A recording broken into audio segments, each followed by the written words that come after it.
हमने देखा था कि इंडिया में ऑडिट कंडक्ट करने के लिए कि किसको ऑथराइज किया गया है, तो उसमें अपन ने देखा था कि ऑडिट कंडक्ट करने के लिए एक ऐसा आदमी होना चाहिए जो प्रोफेशनली साउंड हो, जिसको दोनों की नॉलेज हो, अकाउंटिंग उसी के साथ साथ ऑडिटिंग की भी।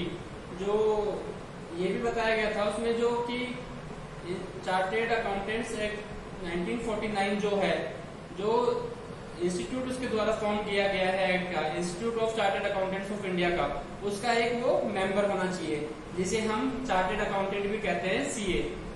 लेकिन उसके साथ साथ ये भी बताया गया था कि उसके पास सर्टिफिकेट ऑफ प्रैक्टिस होना चाहिए, जब भी वो एक ऑर्गेनाइजेशन की ऑडिट कंडक्ट कर सकता है। जिसके आगे आगे हम देखते हैं।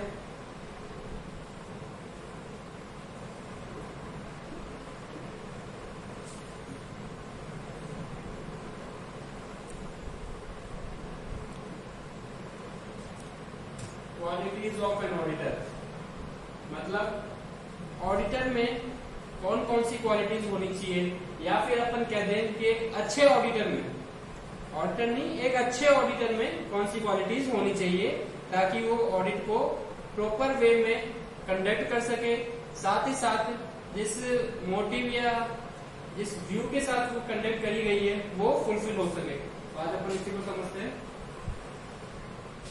इसमें सबसे पहले आता है इंटीग्रिटी। इंटीग्रिटी का मतलब है ऑनेस्ट। ऑडिटर ऑनेस्ट होना चाहिए, जो उसके कंडक्ट्स हैं उसमें ऑनेस्टी दिखनी चाहिए। वो किसी भी तरह से पर्सनल इंटरेस्ट के लिए कोई भी ऑडिट कंडक्ट नहीं करना चाहिए। तो फर्स्ट इसमें जो पॉइंट है वो है इंटीग्रिटी। सेकंड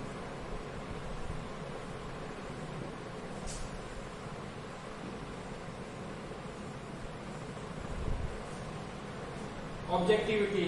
जो ऑडिट कंडक्ट कर रहा है उसमें वो अनबायस्ड होना चाहिए, और जो उसकी अप्रोच है अनबायस्ड के साथ साथ उसकी जो अप्रोच है ऑडिट कंडक्ट करने की वो बिल्कुल इम्पर्सनल होनी चाहिए। मतलब उसमें पर्सनल जो अटैचमेंट है या कोई कॉन्ट्रडिक्शन है वो एंगेज नहीं होना चाहिए, बिल्कुल इम्पर्सनल जो उसकी अप्रोच है वो होनी चाहिए। तीसरा पॉइंट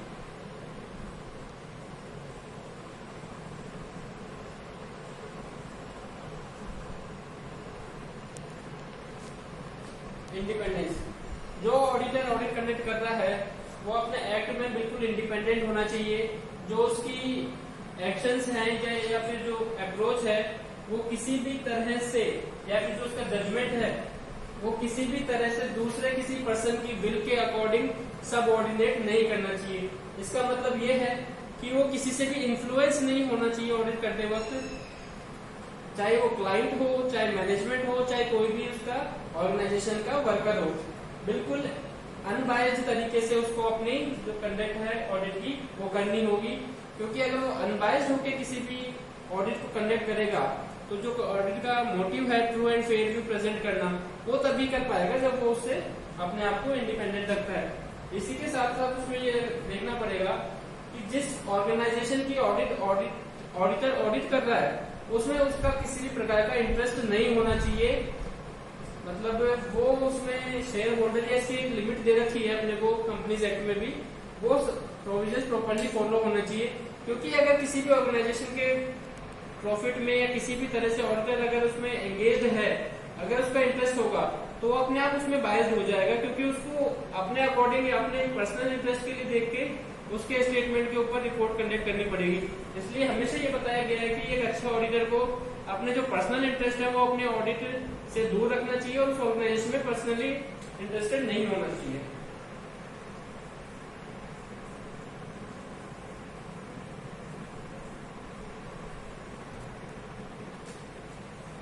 चौथा पॉइंट अपन देखते हैं इसमें नॉलेज। जो ऑडिटर है उसको अच्छी नॉलेज होनी चाहिए कुछ चीजों की।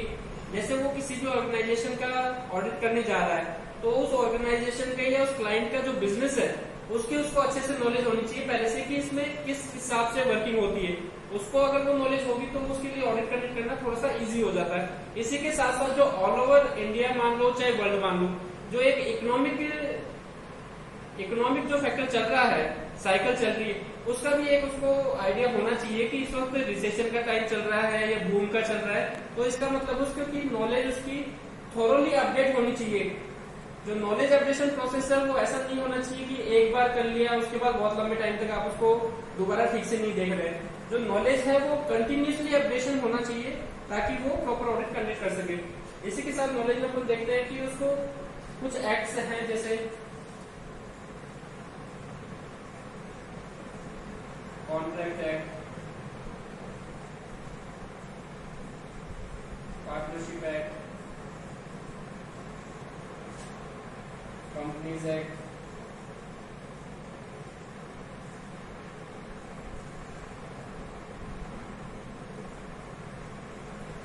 Taxation law etcetera.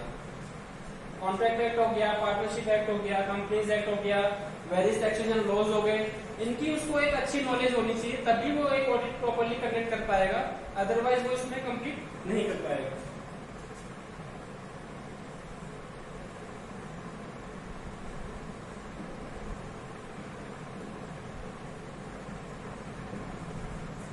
Communication skills, एक ऑडिटर की कम्युनिकेशन स्किल्स काफी अच्छी होनी चाहिए क्योंकि ऑडिट प्रोसेस के दौरान वो कई लोगों से कांटेक्ट करता है, ओरली भी एंड रिटन में भी, तो उसको जो कम्युनिकेशन स्किल्स है वो अपनी ऐसी डेवलप करनी पड़ेगी ताकि वो थर्ड पार्टी से कम्युनिकेट करे चाहे क्लाइंट से कम्युनिकेट करे, तो वो उसकी कम्युनिकेशन स्किल्स अच्छी होगी तो वो अपनी बात को अच्छे से कन्वे कर पाएगा।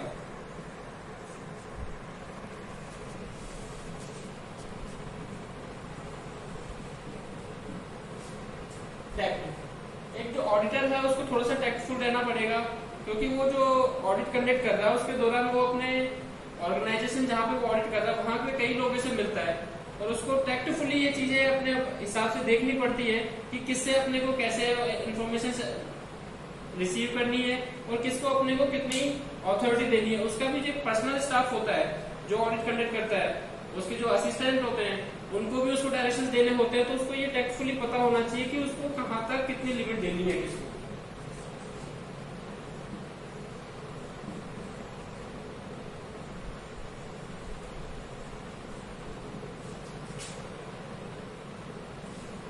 जजमेंट,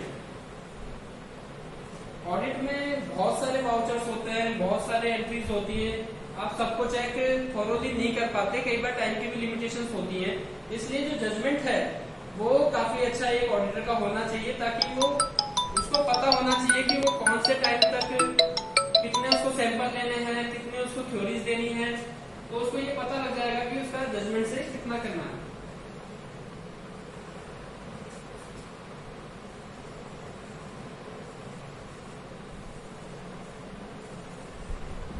लॉजिकल स्किल्स होनी चाहिए उसके पास। लॉजिकल स्किल्स से मतलब है कि उसको कई बार इंटरप्रिटेशन करना होता है, कई बार एनालाइज करना होता है, तो उसको एनालिसिस में और इसमें कभी भी ये दिक्कत ना आए कि वो एक फर्म नहीं कर पाए आइडिया कि इसको इतना अपन एनालाइज कर सकते हैं, क्योंकि जितना अच्छा वो अकाउंट्स का या डेटा का एनालाइज करेगा उतनी उसको अच्छी फैसिलिटी रहेगी।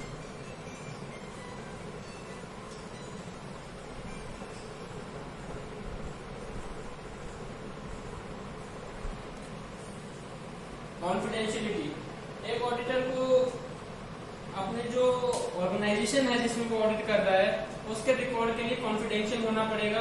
वो किसी से भी जिस ऑर्गेनाइजेशन की ऑडिट कर रहा है उसका डेटा या इंफॉर्मेशन शेयर नहीं कर सकता, ये उसके ऊपर रोक लगाई हुई होती है। इसके कुछ एक्सेप्शंस है।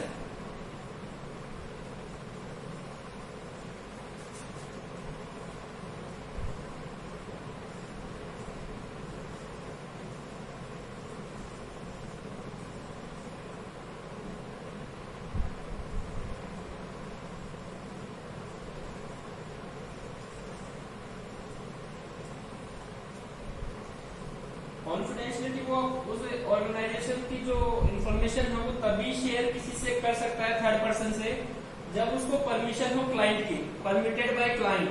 जब उसको क्लाइंट अगर ये परमिशन दे देता है कि आप मेरी इंफॉर्मेशन ये किसी से शेयर कर सकते हैं, वो तभी शेयर करेगा, या फिर वो किसी लॉ के अंडर रिक्वायर्ड हो कि ये इंफॉर्मेशन देना जरूरी, जैसे इनकम टैक्स एक्ट में ही किसी एसएससी के लिए एसएससी ऑफिसर ने इंफॉर्मेशन मांग ली कि आपने उसकी ऑडिट करी है, तो तो उसको ये इन्फॉर्मेशन देनी पड़ेगी, क्योंकि वो एज पर लॉ मांग रहा है उसे इनकम टैक्स एक्ट के थ्रू। इसमें जो लास्ट पॉइंट आता है वो है कॉशन। ऑडिटर जो भी करता है उसको अपने प्रॉपर स्किल्स के साथ करना चाहिए, क्योंकि उसकी जो रिस्पॉन्सिबिलिटी है वो तभी जज हो पाएगी जब वो प्रॉपरली उसको स्किलफुली करता है। Thank you.